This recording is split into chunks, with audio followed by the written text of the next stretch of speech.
अस्सलाम वालेकुम। Money banking and finance का आज हम नेक्स्ट टॉपिक स्टार्ट कर रहे हैं और प्रीवियस लेक्चर में हमने वैल्यू ऑफ मनी पे बात की, वैल्यू ऑफ मनी डिस्कस की, जहां हमने कहा कि value of money means the purchasing power और value of money means the future value of money और प्रेजेंट वैल्यू ऑफ मनी। और आज हम सेकंड वीक स्टार्ट कर रहे हैं जहां हमारा टॉपिक है इम्पोर्टेंस ऑफ मॉनेटरी पॉलिसी। आप सुन चुके हैं काफ़ी ये वर्ड, ये कॉन्सेप्ट मॉनेटरी पॉलिसी का। ये हर कंट्री की एक मॉनेटरी पॉलिसी होती है, annual monetary policy, quarter monetary policy, जो state bank of Pakistan announce कर रहा होता है और गवर्नमेंट ऑफ पाकिस्तान की कोलैबोरेशन के साथ, मींस किसी स्टेट गवर्नमेंट की कोलैबोरेशन के साथ या अथॉरिटीज़ की कोलैबोरेशन के साथ सिचुएशन को देखते हुए मॉनेटरी पॉलिसी को अपडेट किया जाता है और उसको चेंज किया जाता है। Fiscal policy, monetary policy, different words, financial policies word use होते हैं जहां आप गवर्नमेंट इंटरेस्ट रेट को पर फोकस करते हैं कि इंटरेस्ट रेट क्या होना चाहिए। आज जैसे हालात चल रहे हैं तो इसमें आपने देखा कि इंटरेस्ट रेट को कम किया गया है, तो ये मॉनेटरी पॉलिसी का पार्ट था। तो आज देख लेते हैं कि मॉनेटरी पॉलिसी है क्या और मॉनेटरी पॉलिसी के ऑब्जेक्टिव, गोल्स या उसकी इम्पोर्टेंस क्या है किसी भी कंट्री की के इकोनॉमिक ग्रोथ के लिए या किसी भी कंट्री के आप कह सकते हो मॉनेटरी साइकिल के लिए मॉनेटरी पॉलिसी का क्या रोल है। अब हमारे पास कुछ आइडिया है, जनरल डेफिनेशन है मॉनेटरी पॉलिसी की। What is monetary policy? Monetary policy consist of process of drafting, announcing and implementing the plan of actions taken by the central bank यानी state bank, currency board or other competent monetary authority of the country that controls the quantity of money in economy and the channels by which new money is supplied। यहाँ आपको कहा गया कि monetary policy है क्या? Monetary policy is a process of drafting. Monetary policy में आप पहले तो ड्राफ्टिंग करते हो, आप रूल रेगुलेशन सेट करते हो, आप प्लान सेट करते हो। State bank of Pakistan planning की जाती है फाइनेंस यूनिट और state bank of Pakistan finance ministry और स्टेट बैंक ऑफ पाकिस्तान की कोलैबोरेशन में कि फर्दर इंटरेस्ट रेट क्या करें, इन्फ्लेशन कहाँ जा रहा है हमारी कंट्री का, हमारी इन्वेस्टमेंट कहाँ जा रही है, हमारे कैपिटल क्या हैं, हमारे रिजर्व्स क्या हैं, हमने लोन कितने लिए हुए हैं, कितने हमने लोन देने हैं, कितनी पेमेंट्स करनी है और कितनी डिसबर्समेंट्स होंगी, कितनी रिसीट्स होंगी, बैलेंस ऑफ पेमेंट, ये सब कुछ आप कहाँ देख रहे होते? मॉनेटरी पॉलिसी का ही पार्ट है। तो यहाँ आपको कहा गया कि monetary policy consist of the process of first to draft. पहला पॉइंट ये है कि ड्राफ्टिंग की जाती है इस प्रोसेस में। सेकंड अनाउंसिंग है ना, जैसे आपको कहा कि उसके बाद अनाउंसमेंट की जाती है अथॉरिटीज़ की तरफ से कि हम इंटरेस्ट रेट कहाँ रख रहे हैं या हमारा ग्रोथ रेट क्या रहा या हमारी एक्सपेक्टेशंस क्या थी, हम क्या चाह रहे थे और क्या हमारे आउटपुट या लेवल्स रहे। इसी तरह and implementing the plan of actions taken by the central bank, यानी वो आपके प्लान ऑफ एक्शंस जो सेंट्रल बैंक या करेंसी बोर्ड यहाँ कहा गया है, जो कोलैबोरेशन कमेटीज़ होती हैं and other competent monetary authority of the country that controls the quantity of money.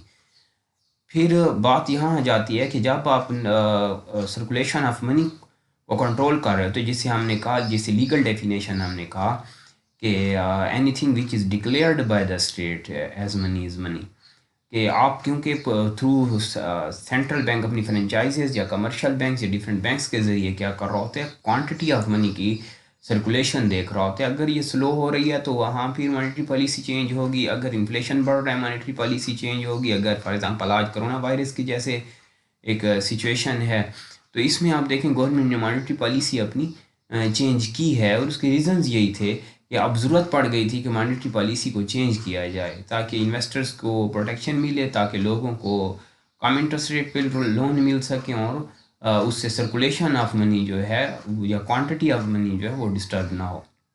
जो वैल्यू ऑफ मनी यहाँ से जज की जा सकती है, एनालाइज की जा सकती है।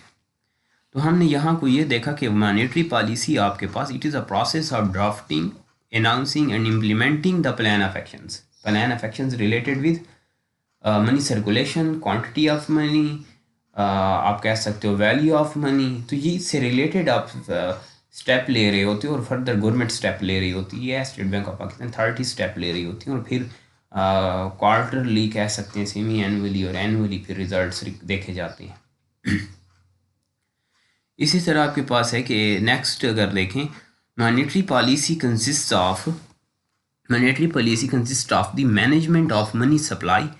मॉनेटरी पॉलिसी का पहला ऑब्जेक्टिव क्या होता है? तो the management of money supply, कि किस तरह मॉनेटरी सप्लाई की मैनेजमेंट की जाएगी, मनी सप्लाई की मैनेजमेंट की जाएगी। आप देखते हो कि डिफरेंट इवेंट्स हमारे पाकिस्तान में जिन पे मनी सप्लाई मैनेज की जाती है। फॉर एग्ज़ाम्पल आपने ईद के इवेंट्स देखते हो, आप उन पे की जाती है, और इवेंट्स पे कि आप उनके इन इवेंट्स पे आप क्या करते हो, लोगों को करेंसी नोट्स, नए नोट्स या नई जो भी प्रिंटिंग है वो अनाउंसमेंट की जाती है। तो ये आपको कहा गया कि मनी सप्लाई पे फोकस किया जाता है। एंड इंटरेस्ट रेट, जैसे मैंने आपको कहा, इंटरेस्ट रेट भी इफेक्ट कर रहा होता है। इंटरेस्ट रेट के ज़रिए भी आप काफ़ी कुछ कंट्रोल कर रहे होते हैं। इंटरेस्ट रेट का एक रोल है बैंकिंग सेक्टर में, मॉनेटरी पॉलिसी में। तो इंटरेस्ट रेट कम ज़्यादा करने से, उसको फ्लक्चुएट करने से, चेंज करने से आप देखते हो कि आप जो भी टारगेट्स होते हैं वो अचीव कर सकते हो। Aimed at achieving macro economic objective such as controlling inflation, consumption, growth and liquidity. यही बात अभी हुई कि आपके जो मैक्रो इकोनॉमिक्स के एरियाज हैं, जैसे इन्फ्लेशन हो गया या डिफ्लेशन की सिचुएशन है या डिप्रेशन की सिचुएशन है, डिफरेंट सिचुएशंस का आपको सामना है, कंडीशंस आपके सामने हैं। तो फिर आप मॉनेटरी पॉलिसी को गवर्नमेंट क्या कर लेती है, state bank of Pakistan monetary policy के ज़रिए ही इनको को कंट्रोल करने की कोशिश करते हैं और अपने प्लान को आपको चेंज करना होगा। तो ये हमारे पास है मॉनेटरी पॉलिसी, जिसमें आप कंजप्शन को देखते हो, जिसमें ग्रोथ देख लेते हो, डेवलपमेंट यानी जीडीपी देखते हो, ग्रोथ यानी जीडीपी आप देख रहे होते हो, अपनी लिक्विडिटी देखते हो। तो इन तमाम फैक्टर्स को जब एनालाइज किया जा रहा होता है तो अल्टीमेटली मॉनेटरी पॉलिसी इसके आपका behind the curtain monetary policy काम कर रही होती है। these are achieved by the actions such as modifying the interest rate। पहला तो कौन कौन से एक्शन लिए जा सकते हैं? Modifying the interest rate. अभी जैसे मैंने आपको कहा कि इंटरेस्ट रेट को मॉडिफाई कर लिया जाता है, जैसे आज किया गया है, जैसे आज कंट्रीज कर रही हैं, और आपके पास और स्टेप्स ऑप्शन नहीं होंगे। आप जब इंटरेस्ट रेट कम करेंगे तो फिर कुछ संभाला मिलेगा, फिर कुछ आपको आपकी इकॉनमी को हौसला मिलेगा। तो फर्स्ट तो यही पॉइंट हमें मिला कि तुम such as modifying the interest rate, buying और सेलिंग गवर्नमेंट बॉन्ड्स। दूसरा ये ऑप्शन है कि आप अपनी सिक्योरिटीज़ को फिर बाई या सेल की तरफ जाएं। इसी तरह रेगुलेटिंग फॉरेन एक्सचेंज रेट्स, या फॉरेन एक्सचेंज रेट्स को की रेगुलेशन में उनको रेगुलेट करने की कोशिश करें। वहाँ कुछ ऐसे आप स्टेप लें ताकि जैसे वैल्यू ऑफ मनी पर रुपी डिक्लाइन हो रहा है, फिर डॉलर अपवर्ड जा रहा है, तो फिर उसको कैसे कंट्रोल करना है। तो मॉनेटरी पॉलिसी का इसमें बड़ा रोल है।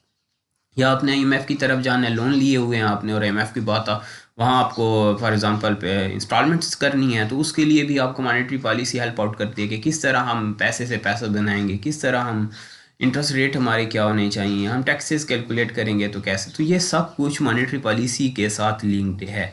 And changing the amount of money banks are required to maintain as reserves. इसी तरह रिजर्व्स जो हैं इनका भी बहुत बड़ा रोल है मॉनेटरी पॉलिसी में, कि जितने ज़्यादा रिजर्व्स होंगे, रिजर्व्स को किस तरह मेंटेन करना है।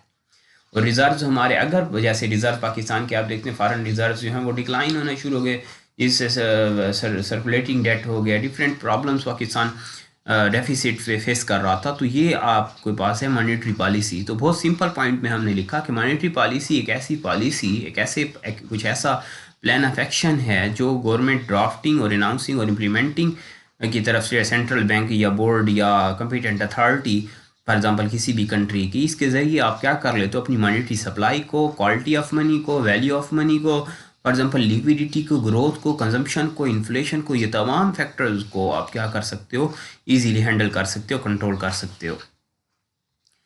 इस तरह अब कुछ मैं डेफिनेशंस प्रॉपर आपको देना चाहूँगा। यहाँ आप बुक में भी डेफिनेशंस आपको मिल सकेंगी कि ये कुछ डेफिनेशंस हैं जो प्रॉपर डेफिनेशंस हैं मॉनेटरी पॉलिसी की, ईजी हो जाएगा कॉन्सेप्ट हमारे लिए। मॉनेटरी पॉलिसी फर्स्ट डेफिनेशन में डिस्कस कर रहा हूँ कि monetary policy involves the influence on the level and the consumption of aggregate demand by the manipulation of interest rates and the availability of credit।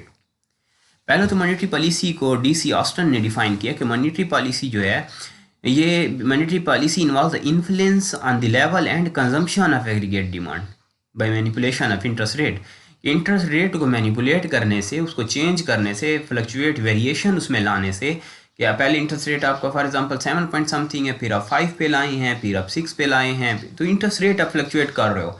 Interest rate fluctuate करेंगे तो आपसे for example वहाँ से economy कुछ ना कुछ बेहतर होगी, लोग ज़्यादा से ज़्यादा पैसे की सर्कुलेशन होगी, बिजनेसेस लगेंगे, इन्वेस्टमेंट होगी, तो उससे क्या होगा कि कुछ ना कुछ हद तक आपकी अनएम्प्लॉयमेंट और ये तमाम चीज़ें जो हैं ये कंट्रोल हो सकती हैं। तो इसी तरह फर्स्ट कहा गया कि level and consumption of aggregate demand. Aggregate demand है उसको मैनिपुलेशन ऑफ इंटरेस्ट रेट और क्रेडिट अवेलेबिलिटी और फैसिलिटी को आप क्या करना चाहते हो, जब इंक्रीज़ करना चाहते हो तो आप इंटरेस्ट रेट कंट्रोल करते हो या कम ज़्यादा करते हो। मैनिपुलेशन हमारी हेरा फेरी की बात है, मैनिपुलेट करते हो, वेरिएट करते हो। अल्टीमेटली आपके पास मॉनेटरी पॉलिसी काफ़ी हद तक के ज़रिए काफ़ी हद तक अपनी आप इकॉनमी को कोई भी कंट्री कंट्रोल कर सकती है। इस तरह सेकंड डेफिनेशन मेरे पास है कि R.P. Kent has defined the monetary policy as the management of expansion and contraction of the volume of money in circulation for the explicit purpose of attaining the specific objective such as full employment।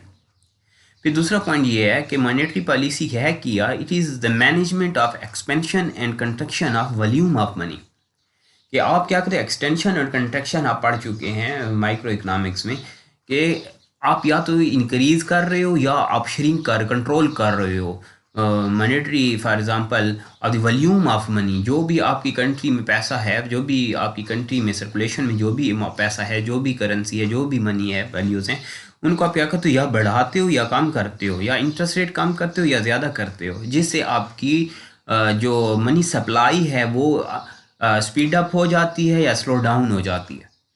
In circulation for the explicit purpose of attaining the specific objective such as full employment. Full employment means कि full employment of जितना पैसा चल रहा है वो पैसा सारा employ हो जाए, फुली एम्प्लॉयड हो जाए, जो पैसा आपकी कंट्री की सर्कुलेशन में फुली एम्प्लॉयड हो जाए। जैसे आप for example Benazir income support program देख लें, इस तरह इससे पैसा कहाँ जा रहा है, सर्कुलेशन बढ़ी है, उसकी मनी सप्लाई बढ़ी है। इन इलाकों में फॉर एग्जांपल जिस घर में पहले 8,000 जा रहे थे, कमा रहे थे, अब फॉर एग्जांपल अगर 5,000 और गवर्नमेंट दे रही है तो उस घर में आप 13,000 जा रहे हैं, जिससे सर्कुलेशन इंक्रीज़ हुई है, सप्लाई ऑफ मनी बढ़ी है। तो ये एक मॉनेटरी पॉलिसी भी हो सकती है। इसी तरह थर्ड डेफिनेशन हमारे पास है कि doctor DC Rowan remarked, the monetary policy is defined as discretionary action undertaken by the authorities designed to influence। कि monetary policy है क्या, monetary policy is for example it's a plan, it is a discretionary action undertaken by the authorities, State Bank of Pakistan authority आप यहाँ consider कर लें। the supply of money, पहला objective होता है supply of money monetary policy में देखना। Second objective क्या होता है, कॉस्ट ऑफ मनी और रेट ऑफ इंटरेस्ट। कि cost of money, value of money क्या डिक्लाइन होगी, वैल्यू ऑफ मनी को हम कितने हैं फॉर एग्जांपल इंटरेस्ट रेट रखें ताकि वैल्यू ऑफ मनी हमारी कंट्रोलेबल रहे, इतनी डिस्टर्ब ना हो। और इसी तरह द अवेलेबिलिटी ऑफ मनी। और थर्ड पॉइंट, 3 पॉइंट दिए गए यहाँ। मॉनेटरी पॉलिसी का क्या ऑब्जेक्टिव होता है, ये इन्फ्लुएंस क्या करती है, मॉनेटरी पॉलिसी इन्फ्लुएंस करती है सप्लाई ऑफ मनी को, मॉनेटरी पॉलिसी इन्फ्लुएंस करती है कॉस्ट ऑफ मनी और रेट ऑफ इंटरेस्ट को, और मॉनेटरी पॉलिसी इन्फ्लुएंस करती है द अवेलेबिलिटी ऑफ मनी को। अब जो टॉपिक हमारा मेजर टॉपिक था वो था इम्पॉर्टेंट गोल्स और objectives of monetary policy. Monetary policy के ऑब्जेक्टिव्स या उसकी इम्पॉर्टेंट गोल्स क्या हो सकते हैं। अब आपकी मर्ज़ी है, आप अगर ये 3 ऑब्जेक्टिव ले लें तो यही काफ़ी हैं, जिसमें फर्स्ट ऑब्जेक्टिव आपके पास है to ensure economic stability at full employment. पहला तो ऑब्जेक्टिव ये होगा कि इकोनॉमिक स्टेबिलिटी रहे, आपकी इकॉनमी स्टेबल रहे, आपकी इकॉनमी डाउनसाइजिंग में ना आ जाए, डिस्टर्ब ना हो, एक ऑब्जेक्टिव ये होता है। इसीलिए मॉनेटरी पॉलिसीज़ क्या की जाती हैं, बनाई जाती है, और मॉनेटरी पॉलिसी इसीलिए उनको चेंज किया जाता है, उनमें चेंज लाया जाता है। सेकंड जो ऑब्जेक्टिव हो सकता है वो है to achieve price stability by controlling inflation and deflation. Macro का एरियाज है कि अब दूसरा ये होता है कि प्राइस स्टेबिलिटी आप चाहते हो ताकि इन्फ्लेशन या डिफ्लेशन को कंट्रोल, ना डिफ्लेशन आ आए ना इतना इन्फ्लेशन हो, ये आपका स्टेबिलिटी रहे मार्केट में, प्राइसेस में। दूसरा ऑब्जेक्टिव होता है मॉनेटरी पॉलिसी का, और जहाँ ये इन्फ्लेशन बढ़ रहा हो वहाँ मॉनेटरी पॉलिसी के फलाज नज़र आ रहे होते हैं। थर्ड जो आप ऑब्जेक्टिव लिख सकते हैं वो आपके पास हो सकता है to promote and encourage economic growth in the economy. Third point जो है वो है इकोनॉमिक ग्रोथ। आप क्या करते हो, जीडीपी पे फोकस कर रहे होते हो कि हमारी ग्रॉस डोमेस्टिक प्रोडक्ट जो है, गुड्स एंड सर्विसेज जो है विद इन कंट्री प्रोडक्शन, वो इम्प्रूव हो, हमारा ये सेक्टर अच्छा, इसमें इम्प्रूवमेंट आए, हमारी जीडीपी इंक्रीज हो। तो ये तीन ऑब्जेक्टिव हो सकते हैं, ये इंपॉर्टेंस है मॉनेटरी पॉलिसी की, अगर आप इनको डिस्कस करें, ये आप पे डिपेंड करता है। लेकिन इनके अलावा कुछ और हो सकते हैं जो यहाँ हम डिस्कस कर सकते हैं। फर्स्ट मैं जो ले रहा हूँ यहाँ, वो है न्यूट्रलिटी ऑफ मनी, कि मनी की न्यूट्रलिटी या न्यूट्रलाइजेशन। आप न्यूट्रलिटी को क्या कर न्यूट्रलिटी चाहते हो जब मनी सर्कुलेशन में, सप्लाई में, क्वांटिटी में, तो फिर मॉनेटरी पॉलिसी हेल्प आउट करती है। ये इंपॉर्टेंस है मॉनेटरी पॉलिसी की। मॉनेटरी पॉलिसी न्यूट्रलिटी प्रोवाइड करती है। Economist like Wicksteed, Hayek and Robertson are the chief exponents of the neutral money.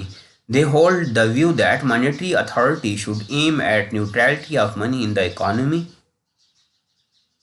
Any monetary change is the root cause of all economic fluctuations. According to neutralists, the monetary change causes distortion and disturbances in the proper operation of the economic system of the country. They are the confirmed view that if somehow neutral monetary policy is followed, there will be no cyclical fluctuations, no trade cycle, no inflation and no deflation in economy. पहला point ये दिया गया है, ये quantity theory of money पे neutrality focus करती है। And हम डिस्कस इस तरह भी कर सकते हैं कि neutrality of money is the idea that change in stock of money affects only nominal variables in the economy, such as prices, wages, and exchange rates, which no effect on real variables like employment, real GDP. यानी आपको यहाँ कहा जा रहा है कि neutrality का जो मकसद होता है वो ये है कि आपकी रियल जीडीपी को, रियल वेरिएबल्स को, एम्प्लॉयमेंट को, रियल कंजम्पशन को आपकी मॉनेटरी या मनी सर्कुलेशन या क्वांटिटी ऑफ मनी इफेक्ट ना करे। यानी क्वांटिटी ऑफ मनी से आपकी मॉनेटरी पॉलिसी का एक ऑब्जेक्टिव ये भी होता है कि न्यूट्रलिटी रहे। न्यूट्रलिटी मीन्स कि जो भी हम मनी सर्कुलेट कर रहे हैं, सप्लाई हो रही है, इंटरेस्ट रेट में फ्लक्चुएशंस आ रही है, उससे कुछ आपके मैक्रो एरियाज जो हैं, मेजर जो इंडस्ट्रीज़ हैं फॉर एग्जांपल आपकी, या आपकी इन्फ्लेशन एरिया हो गया, जीडीपी हो गया, आपकी एम्प्लॉयमेंट होगी, ये चीज़ें इफ़ेक्ट ना करें। तो ये हो गई न्यूट्रलिटी। न्यूट्रल हो, आपकी कॉमन फ्लक्चुएशन रहे, कॉमन फॉर एग्जांपल वेरिएशंस रहें, उनमें इतना बड़ा कोई फ्लॉ या चेंज नज़र ना आए। और जिसे हमने कहा कि they are confirmed view that if somehow neutral money policy is followed, अगर आप न्यूट्रल मनी पॉलिसी फॉलोड करें, यानी ना तो आप यस की तरफ जा रहे हैं ना नो की तरफ जा रहे हैं, आप न्यूट्रल हैं फॉर एग्जांपल, तो यहाँ आप को ये फिर न्यूट्रलिटी कहाँ आपको हेल्प आउट करती है, फिर ये साइक्लिकल फ्लक्चुएशंस भी नहीं आएंगी, फिर no trade cycle, no inflation and no deflation in economy. तो फिर आप इन चीज़ों को हटा साइड पे रख के आप क्या करते हो, न्यूट्रल पॉलिसी लेते हो। तो एक मॉनेटरी पॉलिसी जो है वो न्यूट्रल होनी चाहिए, वो तमाम सेक्टर्स के लिए हो, वो तमाम एरियाज़ के लिए हो, किसी ख़ास सेक्टर को, किसी ख़ास यूनिट को आप कह सकते हैं कि इन्फ्लुएंस ना करे। तो पहला तो हमारे पास ये ऑब्जेक्टिव इंपॉर्टेंस है मॉनेटरी पॉलिसी की। इसी तरह दूसरा फिस्कल पॉलिसी या मॉनेटरी पॉलिसी जो स्टेट बैंक की तरफ से अनाउंस की जाती है, उसका ऑब्जेक्टिव क्या है, एक्सचेंज स्टेबिलिटी। पहले मैंने बात की स्टेबिलिटी की। Exchange stability was the traditional objective of monetary authority. This was the main objective under gold standard among different countries. When there was disequilibrium in the balance of payment of the country, it was automatically corrected by the movements. It was popularly known expand currency and credit when gold is coming in. Contract currency and credit when gold is going out. This ये एक traditional method है कि जब for example आपके पास gold reserves की basis पे आप क्या कर रहे थे, मॉनेटरी पॉलिसीज़ जो कंट्रीज़ देखती थी, तो उससे क्या था कि एक्सचेंज स्टेबिलिटी जो है वो आपको मॉनेटरी पॉलिसी प्रोवाइड कर रही होती है कि आपकी for example in and out आप कह सकते हो, इनफ्लोज एंड आउटफ्लोज में स्टेबिलिटी रहे, आपकी डिसबर्समेंट में और रिसीट्स में स्टेबिलिटी रहे, बैलेंस ऑफ पेमेंट्स में आप कह सकते हैं कि स्टेबिलिटी रहे।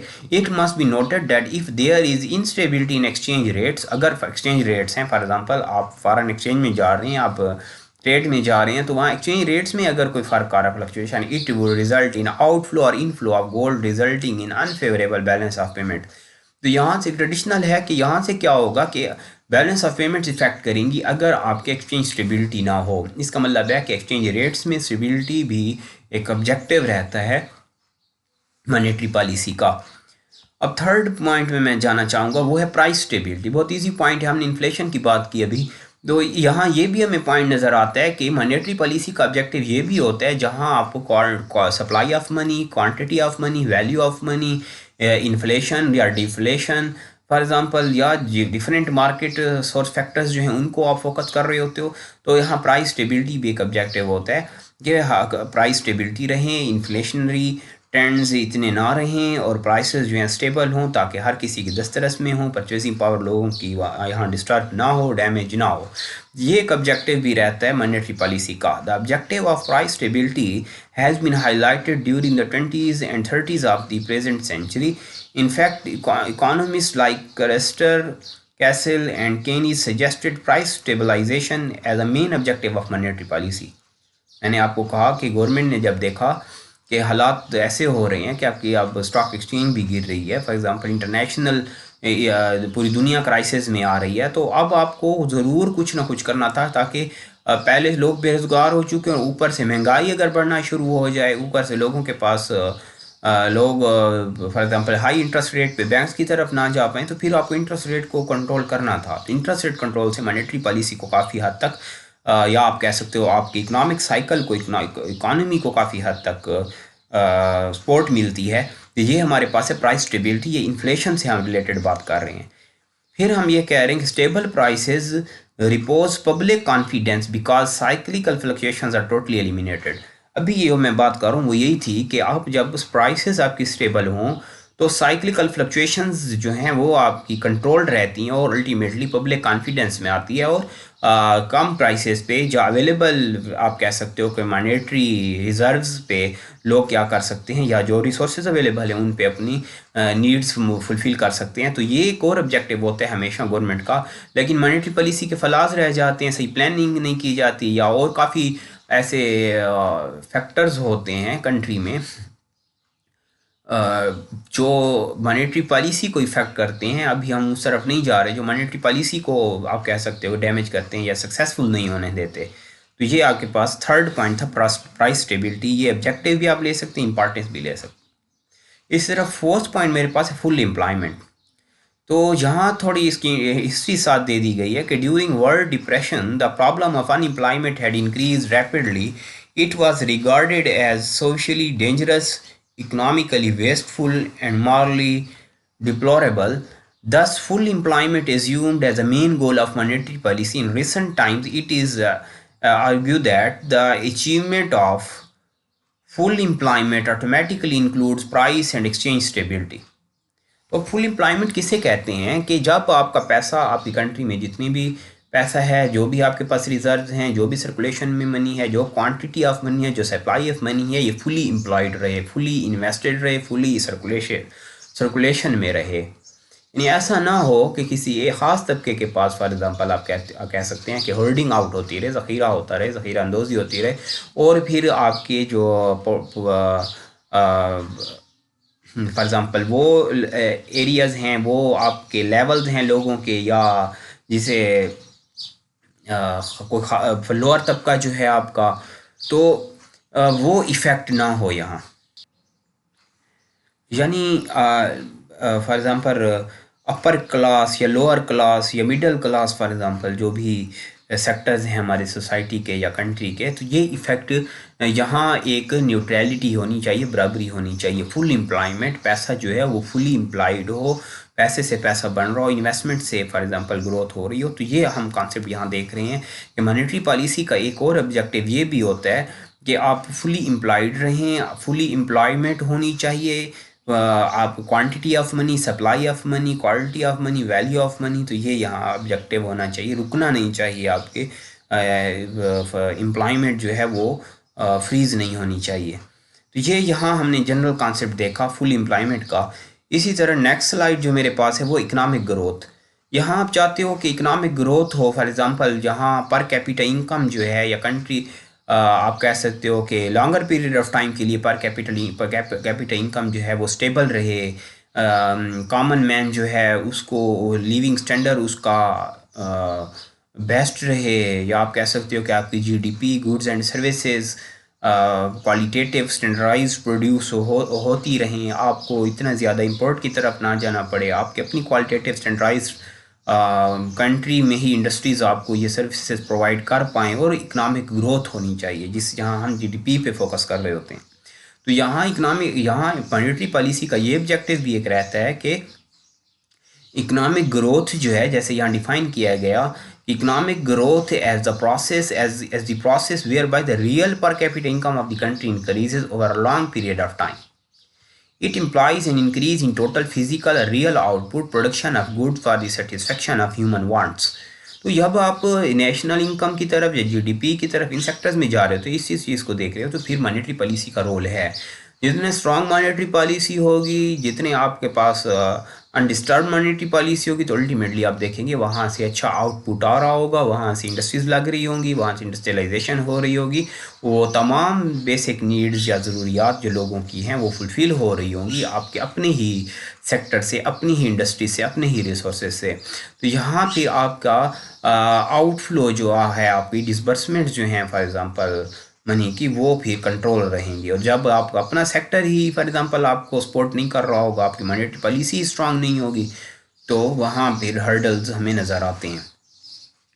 In other words, it means the utilization of all the productive, natural, human and capital resources in such a manner as to ensure a sustained increase in national and per capita income over time. तो फिर वही बात हो रही है कि national income या पर कैपिटा इनकम ओवर टाइम जो है वो भी आप कैसे हो कि वो अच्छा हो, स्ट्रांग रहे, और जो पर capita income for a year decide किया गया है या जो नज़र आ रहा है वो स्टेबल रहे, उसमें फ्लक्चुएशन, उसमें उसको इन्फ्लेशन इफेक्ट ना करे, या इतना इन्फ्लेशन पीक पे ना चला जाए कि पर कैपिटा इनकम जो है वो अपनी वर्थ या अपनी वैल्यू खो जाए। अब जो नेक्स्ट लास्ट स्लाइड मेरे पास है वो है equilibrium in the balance of payment. आप बैलेंस ऑफ पेमेंट ऑलरेडी ये पढ़ चुके हैं इकोनॉमिक्स में। तो बैलेंस ऑफ पेमेंट यहाँ आप देखें इक्विलिब्रियम रहे, आप कहती इक्वालिटी रहे बैलेंस ऑफ पेमेंट में, बैलेंस ऑफ पेमेंट आपकी डिस्टर्ब ना हो, इसके पीछे भी मॉनेटरी पॉलिसी का रोल है, और ये ऑब्जेक्टिव है होता है एक मॉनेटरी पॉलिसी का। Equilibrium in the balance of payment is another objective of monetary policy which emerged significant in the post-war years. This is simply due to the problem of international liquidity on account of the growth of the world trade at the more faster speed than the world liquidity. It was felt that increasing of deficit in the balance of payment reduces अगर balance of payment में inflow और outflow में exchange export और import में अगर differences आपको के हों, बहुत बड़ा डेफिसिट फला नज़र आ रहा हो, the ability of an economy to achieve other objective as a result many less developed countries have to curtail their imports which adversely affect development activities। फिर आपके पास अपना, क्योंकि आप इंपोर्ट्स की तरफ आप जा रहे होते हो, या आपके पास एक स्ट्रॉन्ग एक्सपोर्ट्स नहीं होती, अपनी इंडस्ट्रीज़ आपको सपोर्ट नहीं कर रही, आपके पास अपनी सनराइज प्रोडक्ट्स नहीं है, आपके पास अपनी प्रोडक्शन कैपेसिटी नहीं, कैपेबिलिटी नहीं है, तो यहाँ से फिर बैलेंस ऑफ पेमेंट डिस्टर्ब होती है, और अल्टीमेटली जो अंडर डेवलपिंग या लेस डेवलप्ड कंट्रीज़ हैं वो फिर उनको जो ज़रूरियात हैं, बेसिक नीड्स हैं, वो भी प्रोवाइडेड नहीं होती हैं। आज जैसे देख लें, हेल्थ सेक्टर कहाँ है हमारा, एजुकेशन सेक्टर कहाँ है हमारा, सर्विस सेक्टर्स कहाँ हैं हमारे फॉर एग्जांपल, या हमारे मैन्युफैक्चरिंग सेक्टर्स कहाँ हैं। काफ़ी ऐसी चीज़ें हैं, काफ़ी ऐसे प्रोडक्ट्स हैं, ज़रूरियात हैं जो आपको क्वालिटेटिव अवेलेबल नहीं हैं, और उसका रीज़न यही है कि अगर आप इंटरनेशनली जाते हो बैलेंस ऑफ पेमेंट डिस्टर्ब होते हैं, और अगर आप डोमेस्टिक लेवल पे आते हो तो आपके पास कोई अच्छे क्वालिटेटिव स्टैंडर्डाइज्ड आपके पास प्रोडक्ट्स या इंडस्ट्रीज अवेलेबल नहीं है। ये हमारा टॉपिक था आज मॉनेटरी पॉलिसी का, जहां हमने सिंपल ऑब्जेक्टिव या इंपॉर्टेंस डिस्कस की। आपकी मर्ज़ी है, आप जो फर्स्ट थ्री हेड मैंने डिस्कस किए वो डिस्कस करें, इन्हीं का ही सब कुछ मिक्सचर है, यहीं से लिए गए हैं जो अभी 6 पॉइंट्स हमने डिस्कस की, या ये 6 पॉइंट ऑब्जेक्टिव आप डिस्कस कर लें। नेक्स्ट क्लास में इंशाल्लाह हम इन्फ्लेशन और डिफ्लेशन फर्दर हमारे टॉपिक स्टार्ट होंगे। तो इसके बाद मैं आपको असाइनमेंट दे दूंगा, आप असाइनमेंट साथ रेडी करें। नेक्स्ट क्लास में नेक्स्ट लेक्चर में मिलते हैं। अपना ख्याल रखिएगा। अल्लाह हाफिज़।